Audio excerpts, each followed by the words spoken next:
Et dans l'actualité des idées aujourd'hui, Julian Assange, figure d'un nouvel ordre mondial. Son procès en extradition va s'ouvrir à Londres le 24 février. Les États-Unis ont formulé contre lui pas moins de 18 chefs d'accusation, dont espionnage. Privé de liberté depuis 10 ans, le fondateur de Wikileaks, qui a publié de nombreux documents secrets américains, risque aujourd'hui 175 ans de prison. On le revoit extirpé, exfiltré de l'ambassade d'Équateur en avril dernier, aujourd'hui emprisonné dans l'attente de son procès. Invité, le jeune avocat et essayiste Juan Branco. Il a cartonné en librairie l'an passé avec son réquisitoire politique anti-Macron, Crépuscule, réédité en poche chez Point. Il revient ce mois-ci avec un livre plaidoyer en faveur du fondateur de Wikileaks, Assange, l'anti-souverain, aux éditions du Cerf, où il retrace le parcours du hacker australien, celui de son site d'information, celui qu'il a créé, et ouvre la réflexion sur cette figure de l'anti-souveraineté. Juan Branco, bonjour. Bonjour. Quels enjeux de ce procès pour Snowden? Il s'agit d'une tentative de décourager les enquêtes les plus incisives, des journalistes les plus courageux. Il fait le rapprochement avec un autre journaliste, le fondateur de The Intercept Brazil, Glenn Greenwald. Quels sont pour vous les enjeux de ce procès à venir de Julian Assange? Je pense malheureusement que c'est beaucoup plus trivial. C'est une simple affaire de vengeance, de vindication de la part de l'appareil d'État américain, états-unien, et notamment de la CIA et de son ancien directeur Mike Pompeo, qui ont été humiliés quelques mois seulement après l'élection de Donald Trump, lorsque Wikileaks a révélé l'ensemble de l'arsenal numérique utilisé par la CIA pour pirater ses cibles, ce qui a immédiatement désactivé en fait cet arsenal. Et donc tout d'un coup, la CIA se retrouvait aveugle dans l'espace informationnel, dans une opération qui a été d'une extrême violence pour elle, à un moment où il y avait peut-être un espoir de leur côté de trouver un arrangement avec Julian Assange ou Wikileaks, comme l'avait fantasmé une partie de l'espace dominant de ce pays, et notamment le Parti démocrate. Et donc face à cette humiliation de cette partie de ce que Emmanuel Macron appelle l'État profond états-unien, il y a eu une volonté d'accélérer les procédures et de détruire un peu plus cet individu qui était déjà enfermé dans 20 mètres carrés depuis 7 ans au sein de l'ambassade d'Équateur à Londres, dans un rez-de-chaussée à côté de Harrods, où il avait été mis à l'isolement depuis 1 an, quasiment sans aucune visite sociale, aucun accès Internet, etc. Et donc on l'a transféré dans cette prison antiterroriste à Belmarsh, qui a été construite après le 11 septembre pour accueillir les djihadistes les plus violents et autres criminels. Il y a été mis à l'isolement 23 heures sur 24 jusqu'à il y a quelques jours, avec 2 visites sociales par mois d'abord, pas d'accès Internet, au téléphone, aux journaux télévisés ou quoi que ce soit. Et donc maintenant, à partir du 24, comme vous l'avez dit, jusqu'à fin mai, avec un trou en mars, des procédures d'extradition pour tout simplement l'envoyer aux États-Unis et finir de le détruire et de venger cette humiliation. C'est une tragédie grecque, en fait, à laquelle on assiste, et je pense que toute tentative de politisation, comme tente de le faire Edward Snowden de bonne foi, réduit la portée violente de ce qui est en train de se passer. Je pense que ce qui arrive à Julian Assange est grave en soi, et non pas parce qu'il présente une menace pour quoi que ce soit d'autre. Julian Assange est un personnage complètement unique dans l'histoire. Je pense qu'il restera pour très longtemps comme une référence, en bien ou en mal, de par son action technologique et politique. C'est une tentative de politisation pour vous, de mettre en avant, comme le fait Edward Snowden, cette menace que constituent ces accusations en série au nom donc de la liberté de la presse, cette menace de la liberté de la presse. Vous êtes avocat, Julian Assange mérite bien sûr une défense comme tout le monde. Vous avez fait partie de ses conseillers juridiques. Il va y avoir ce procès dans 2 semaines. Quel devrait être le squelette de sa défense selon vous, les arguments à mettre en avant pour le défendre? Je pense que en effet c'est faux, parce que c'est l'argument qui est utilisé par Snowden est faux, et du coup amoindrit notre défense de Julian, qui est un proche ami que j'ai beaucoup accompagné ces 6 dernières années dans cette période, parce que je pense que personne, et surtout pas au sein de l'espace journalistique traditionnel, a eu la radicalité qu'il a eue en fait pendant toutes ces années. C'est quelqu'un qui a vraiment mis en danger sa vie et celle de ses proches qui l'ont accompagné, pour exposer de façon complètement nouvelle un rapport à la vérité, quasi absolutiste, dans lequel les citoyens avaient soudain accès directement à l'information sans avoir à passer par un intermédiaire, avec l'idée que toute création d'intermédiation, y compris journalistique, créer un pouvoir. Et ce pouvoir peut être vecteur de corruption, naturellement. Je veux dire mécaniquement, c'est même pas une question morale.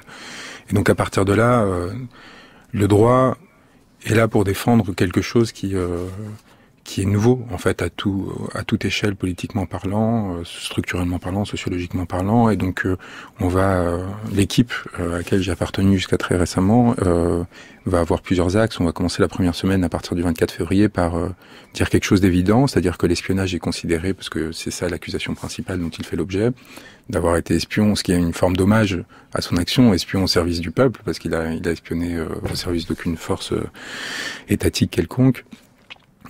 Que l'espionnage est un délit politique. Or, le traité d'extradition, par exemple, entre le Royaume-Uni et les États-Unis, interdit explicitement toute extradition pour des délits politiques. Donc ça, c'est le premier axe de défense.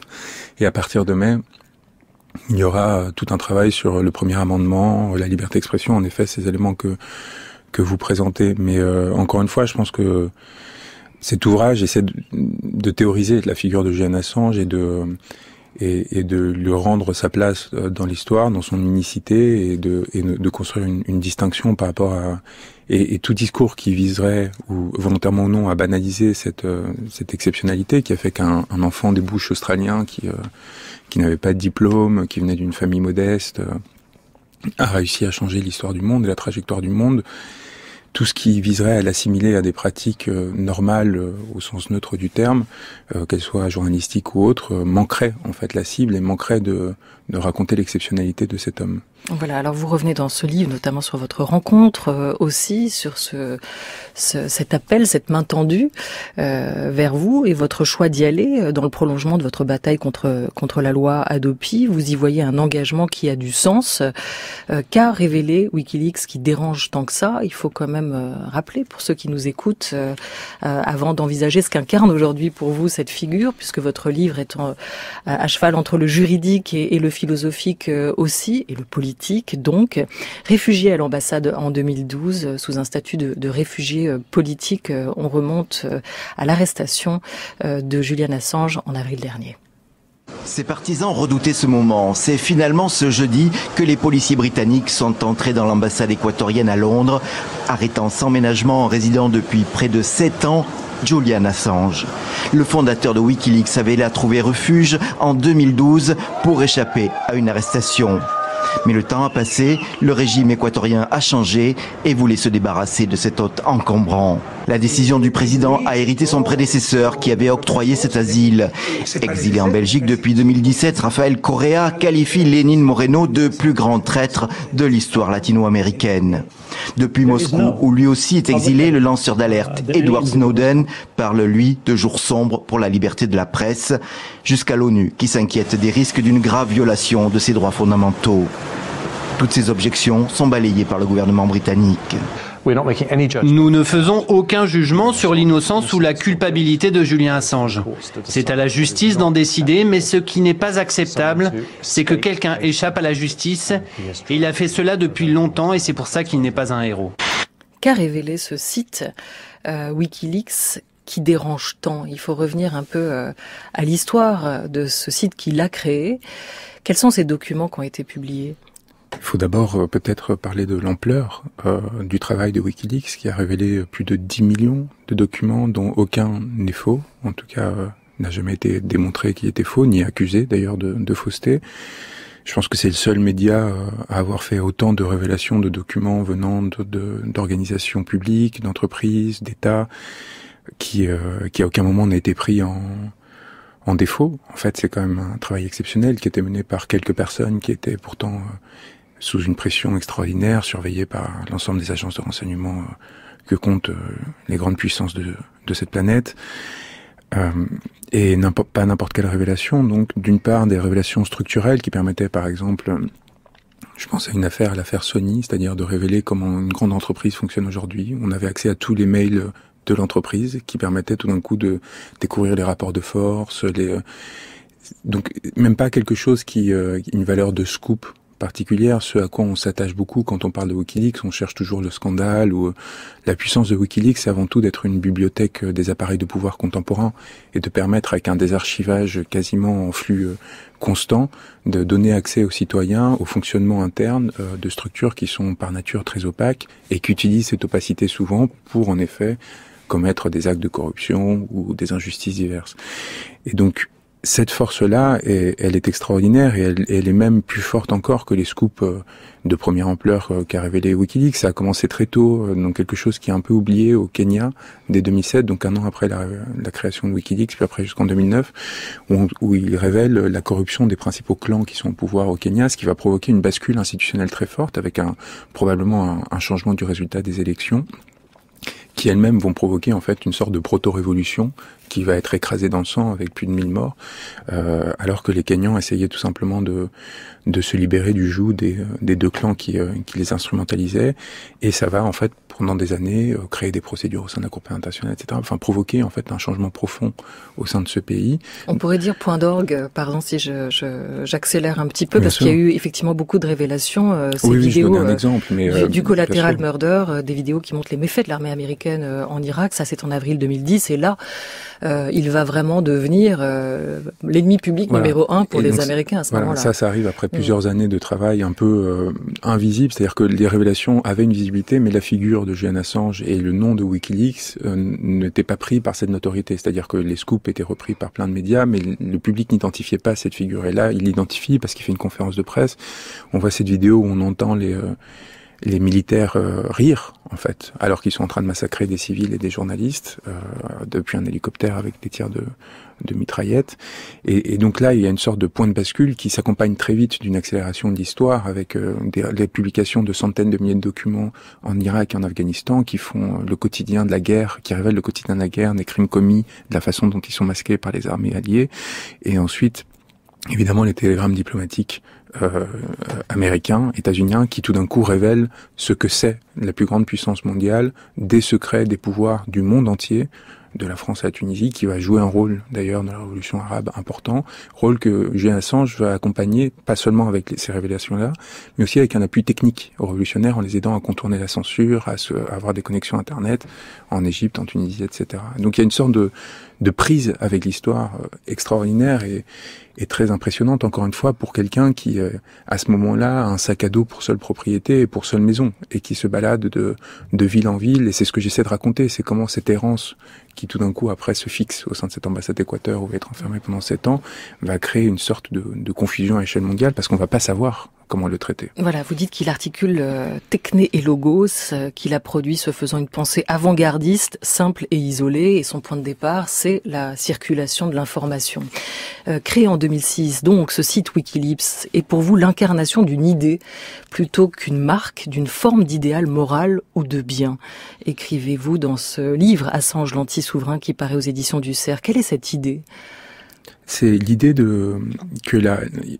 en fait, il y a même plusieurs idées. L'idée principale est évidemment que la vérité doit être exposée, quel qu'en soit potentiellement le coût de court terme. C'est-à-dire que même s'il peut y avoir des effets d'opportunité pour des acteurs malveillants de court terme à créer de la transparence au sein d'appareils étatiques ou institutionnels, sur le long terme, il va y avoir un assainissement des sociétés. Et dès lors, c'est la deuxième idée forte, qui va avec la première, mais peut-être la plus importante, que le citoyen doit lui-même décider ce qui peut ou doit être su ou non, et qui n'a pas à passer par un échelon intermédiaire qui filtre l'information en son nom. Et c'est en cela, en fait, qu'il y a eu un embranchement, pour moi personnellement, mais je pense aussi que Julian l'a très bien compris avec les Gilets jaunes, qui ont remis en question la question de la démocratie représentative, qui disaient on n'a plus besoin d'élites intermédiaires qui fassent filtre entre nous et le processus de décision, on veut des outils de démocratie directe et ainsi de suite. Et cette idée, elle est en fait ancrée, et c'est la force de Wikileaks, dans un changement technologique qui permet cet accès direct à l'information, là où auparavant il fallait une concentration capitaliste minimale pour par exemple construire ce studio, construire des presses et après assurer un réseau de distribution pour les médias institutionnels et ainsi de suite. Et cette rupture est évidemment très mal comprise par l'espace médiatique institutionnel, qui va faire qu'il va y avoir un rapport très ambivalent avec la figure de Julian Assange, où après l'avoir en gros porté au nu, après ces révélations dont vous parliez, notamment cette vidéo, vont très vite prendre leur distance, je pense du fait de par un effet de concurrence, quoi. C'est-à-dire que tout d'un coup, il y a une radicalité qui est trop brûlante pour eux qui sont toujours inscrits dans un appareil de pouvoir.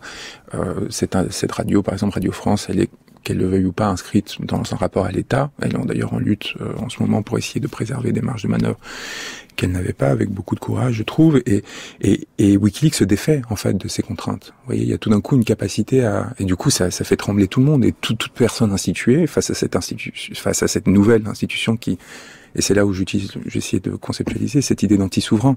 C'est-à-dire qu'elle essaie pas de prendre place dans le monde de la souveraineté. Elle essaie pas de prendre place parmi les institutions. Elle ne fait que les révéler comme un oracle du contemporain, sans à aucun moment se saisir d'un lieu de pouvoir ou en faire quoi que ce soit. Wikileaks est en accès libre, gratuit, n'importe qui peut.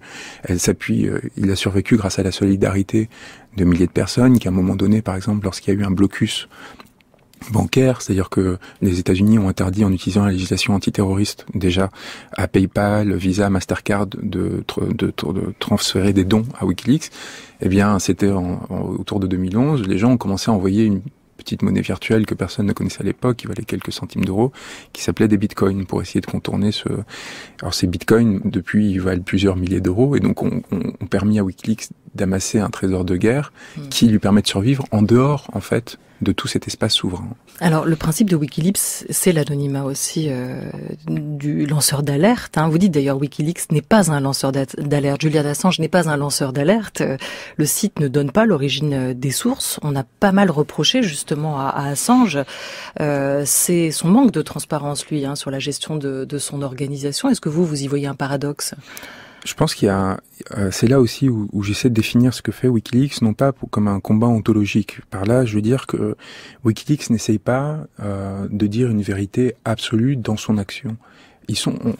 Julian Assange a parfaitement conscience qu'il s'inscrit dans un champ de force. C'est-à-dire qu'il y a une dynamique qui va naturellement vers l'opacité et le secret de la part des appareils de pouvoir et qui tente d'imposer la transparence aux citoyens.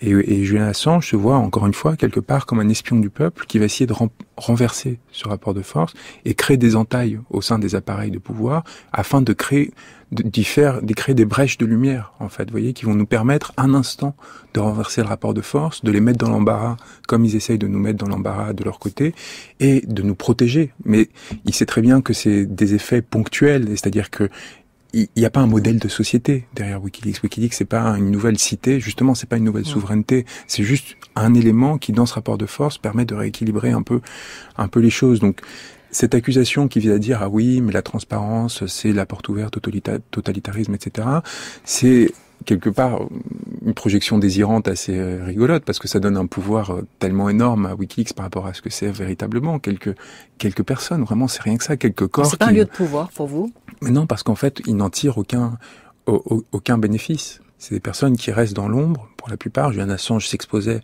pour essayer de donner et il n'accapare aucune position. Par contre, ils produisent des effets très très importants dans les lieux de pouvoir. C'est évident. Ce que je vous disais, les conséquences peuvent même être dramatiques, même si bénéfiques sur le long terme. Je veux dire, il y a en effet... Ça reste un lieu de pouvoir symbolique, même s'il n'y a pas... C'est un lieu de projection symbolique. Oui, c'est un lieu de projection symbolique, d'influence extrêmement puissante et qui donc peut être instrumentalisé par des appareils de pouvoir qui peuvent essayer. Et à un moment, Julian Assange, quand il y a eu la polémique en 2016 sur les révélations qui ont montré la corruption d'Hillary Clinton, mais aussi du Parti démocrate, ce qui est quand même à la lueur de ce qui s'est passé dans l'Iowa, on se dit finalement c'était plutôt opportun de montrer comment derrière les façades se jouaient en fait ces manipulations politiques qui entravent le processus démocratique états-unien. On lui disait mais et si c'était les Russes, etc. Et Julian Assange disait mais si c'était les Russes, ce qui serait extraordinaire, ce serait que les États-Unis et Barack Obama aient l'intelligence de faire exactement la même chose. Et pour se venger, non pas persécutent tel lanceur d'alerte ou Wikileaks compagnie, mais décident de révéler tout ce qu'ils savent sur le fonctionnement interne de la Russie, exposent leur corruption, en faisant le pari qu'une démocratie est toujours plus forte par rapport à l'exposition de son fonctionnement interne qu'un système plus autoritaire. Et que si dès lors on commençait à jouer à cette guerre informationnelle, celui qui sortirait perdant ce serait le système le plus structurellement autoritaire d'une part, et de toute façon, qui sortirait gagnant, de façon générale, ce seraient les populations, qui seraient mieux informées sur les manipulations qu'un certain nombre de personnes, dès qu'elles sont au pouvoir, encore une fois, structurellement, vont tenter de mettre en place pour se maintenir au pouvoir, ou pour... Mais on est d'accord que c'est le jeu. À partir du moment où il n'y a plus de médiation, qu'il n'y a plus de filtre, que l'information tombe brute, elle peut être interprétée, voire manipulée, dans le sens qu'on souhaite. Et c'est là où on a besoin d'une reconfiguration, selon moi, dans les années à venir, aux décennies à venir, du rôle de journaliste qui doit guider cette interprétation. C'est-à-dire, le journalisme en général doit passer d'un espace où il devient le point d'accès à l'information exclusif, à celui qui va permettre de médier et informer les citoyens et les former pour leur permettre de comprendre cette information qui lui restera toujours accessible, de façon à ce que le citoyen puisse à tout moment vérifier la réalité de ce qui est dit par le journaliste. C'est déjà ce que font les médias. Non, parce que par exemple, notamment dans le journalisme politique, la source, elle n'est pas exposée. Le off, par exemple, c'est un principe qui est généralisé et qui fait qu'en fait, vous pouvez faire dire quelque chose à un appareil de pouvoir ou à ses opposants sans à aucun moment donner la preuve tangible que cette parole qui est relayée est vraie.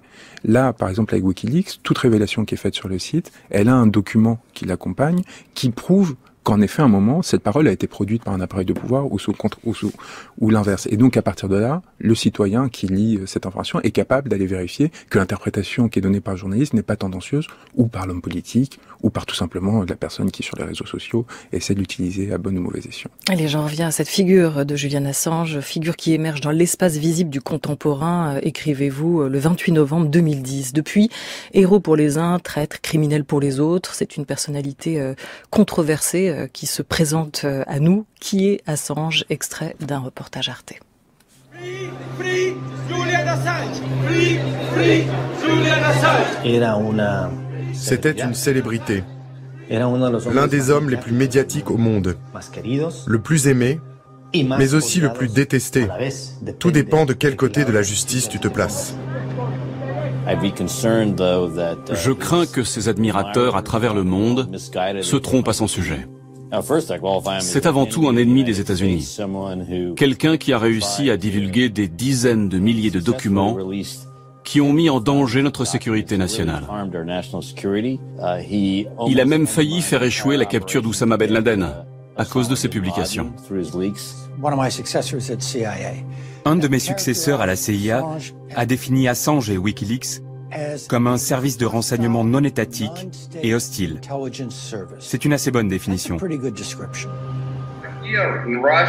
Ici en Russie, certaines personnes, pas tout le monde, certaines personnes le voient comme un espion américain. Moi, je crois que c'est un journaliste et un hacker. Pour moi, Assange, c'est le service de renseignement des citoyens.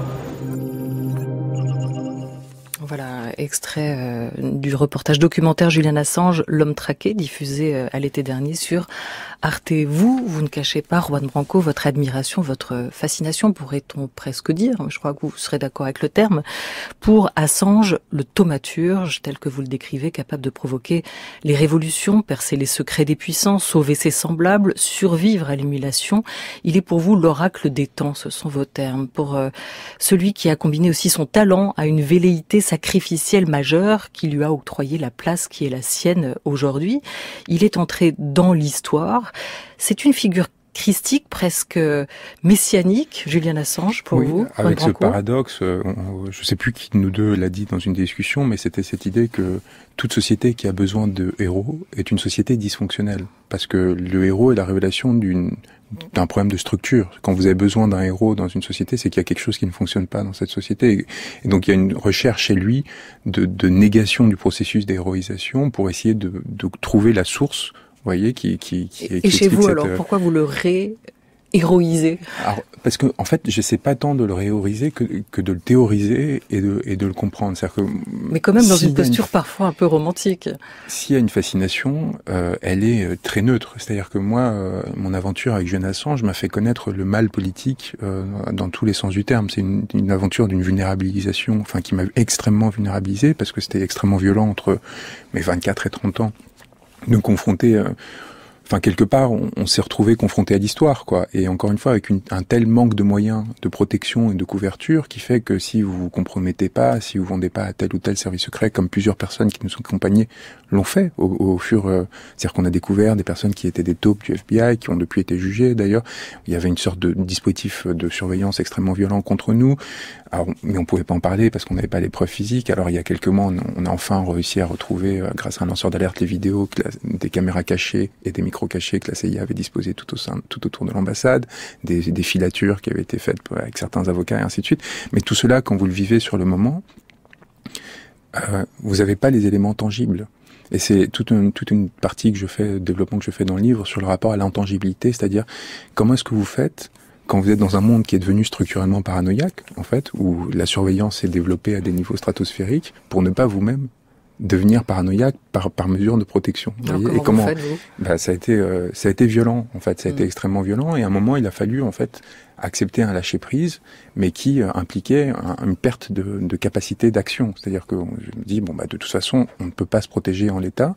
Alors, notre force, c'était qu'on avait en amont connaissance de dispositifs qui existaient. C'est-à-dire, par exemple, quand Julian Assange révèle les outils de la CIA, il le fait en journaliste, mais aussi en ancien hacker, qui sait parfaitement comment elle fonctionne, et du coup, qui sait quel est, en gros, l'état des choses chez l'ennemi, c'est-à-dire quelle est sa capacité à pirater, comment, etc. Donc ça nous permettait d'avoir un petit temps d'avance à chaque fois pour essayer de protéger les informations, pour essayer d'esquiver les surveillances. Mais donc, je le vois vraiment comme encore une fois une figure qui est rentrée dans l'histoire et qui à partir de là doit être que j'essaye de scruter de toutes les façons, par toutes les facettes possibles pour essayer de la comprendre, de ne pas en rester un jugement extérieur ou moral, que ce soit divinisant ou au contraire diabolisant, parce que c'est quand même quelqu'un qui a été accusé. J'étais le soldat prêtant allégeance au roi oublié. Ce sont les mots que vous lui écrivez, comme un ange noir, un empereur sans royaume. Vous le décrivez aujourd'hui. Ces mots que vous mettez dans ce livre en anglais dans un dernier annexe de cet ouvrage, un dernier mot sur Julian, mais pas en français. Pourquoi ? Je pense que c'était un court texte que j'avais écrit un peu comme ça à une des sorties de l'ambassade pour essayer de décharger la violence en fait de ces rencontres. C'est parce donc encore une fois, il n'y a pas d'idéalisation et il y a une désactivation de l'espace fantasmatique. En fait, quand vous êtes dedans, il y a des moments qui peuvent ressembler à des moments de cinéma. C'est-à-dire, par exemple, il y avait une proto-révolution en Équateur à un moment et on sentait qu'à n'importe quel moment, quelqu'un pourrait rentrer dans l'ambassade et nous sortir de là et arrêter Julian et compagnie. Donc là, vous voyez, vous êtes en train de regarder les images en direct de manifestations à Quito en vous disant quel effet ça va produire à Londres.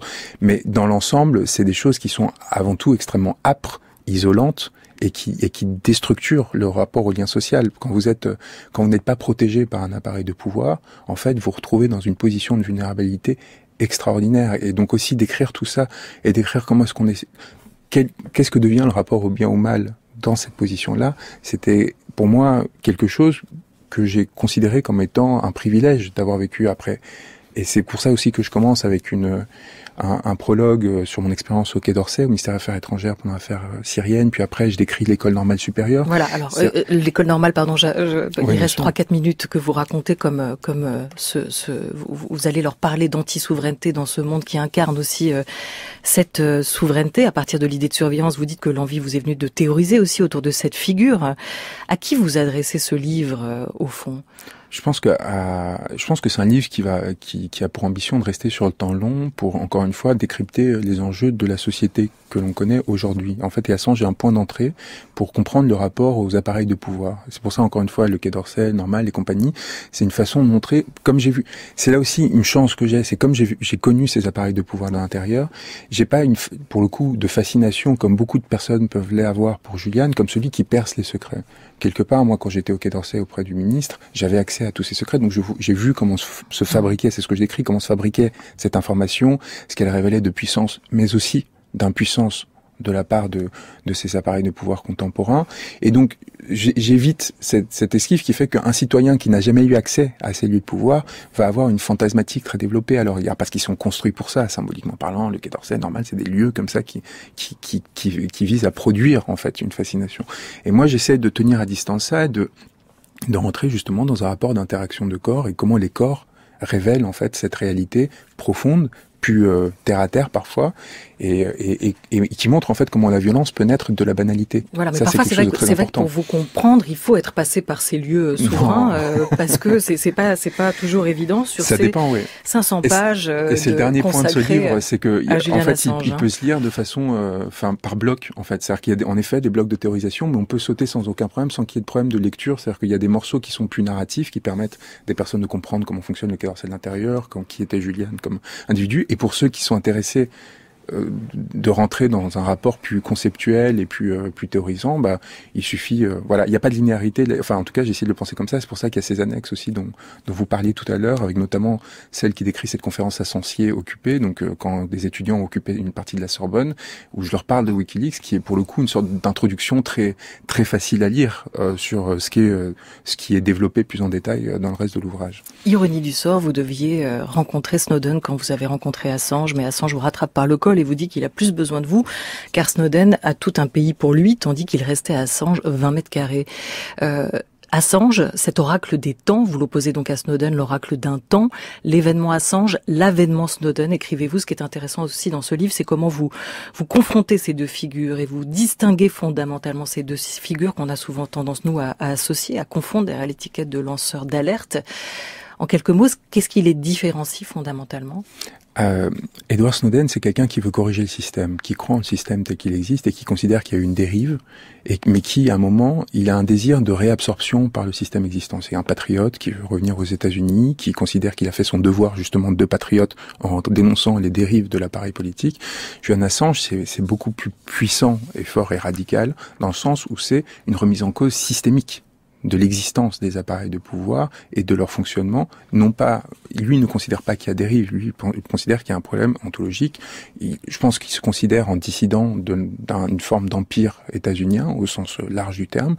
En tant que citoyen australien, il a vu des limites qu'il avait à s'affirmer, que ce soit en termes de liberté par rapport aux États-Unis, parce qu'à dès 16 ans, je raconte comme il a été poursuivi, il est rentré dans le réseau du Pentagone, il a eu des procédures judiciaires très lourdes parce qu'il était un petit hacker de génie à l'époque, qui s'amusait en fait, et qui va se retrouver avec une vie bouleversée à cause de cette action un peu anodine, et en même temps géniale. Et Snowden, au contraire, va s'inscrire dans l'appareil de pouvoir et va dire non, il faut en revenir à une autre forme, mais qui ne change pas substantiellement cette façon de faire. Et le paradoxe, et en même temps non, et en même temps je pense que c'est assez révélateur finalement. Assange, notamment grâce à Sarah Harrison qui travaillait avec lui à ce moment-là, sauve Snowden. Il faut se souvenir de ça. C'est quelqu'un qui à Hong Kong le sort de Hong Kong alors que le Guardian et compagnie l'avaient abandonné. Donc quelque part il l'accueille dans son monde. Juan Branco, vous dénoncez beaucoup depuis quelques années. À quoi vous croyez encore, en un mot ? Ou à qui ? À l'amour et à une forme de rapport à la beauté. Voilà. Merci beaucoup, Juan Branco. Assange, l'anti-souverain. Votre nouveau livre vient de paraître aux éditions du Cerf, à 2 semaines, je le rappelle, du procès qui devrait s'ouvrir à Londres de Julian Assange, le fondateur de WikiLeaks.